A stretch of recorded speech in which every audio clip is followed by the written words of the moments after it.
আয় আমাদের রব, এই দুনিয়ার বুকে আপনি আমাদেরকে কল্যাণ দেন, আখিরাতের বুকে আপনি আমাদেরকে কল্যাণ দেন, আগুনের শাস্তি থেকে আল্লাহ আপনি আমাদেরকে বাঁচিয়ে দেন। পড়ে না আমিন।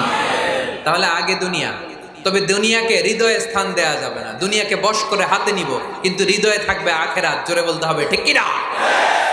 নিজ হাতে উপার্জিত সম্পদের চেয়ে শ্রেষ্ঠ কোনো সম্পদ আর হতে পারে না।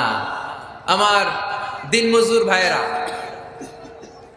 কুলি মজুর ভাইয়েরা, রিক্সাওয়ালা ভাইয়েরা, ফ্যাক্টরি ওয়ার্কার যারা, আপনারা আল্লাহর কাছে অনেক সম্মানিত। আপনাদের উপার্জন হালাল। আপনাদের এক পা এমনি জান্নাতে ঢুকে আছে।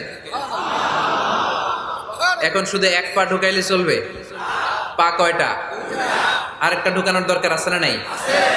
আপনাদের উপার্জন হালাল। আপনারা 5 ওয়াক্ত সালাত পড়বেন, মানুষের হক নষ্ট করবেন না, আব্বা আম্মার দোয়া নিবেন, দ্বিতীয় পাটাও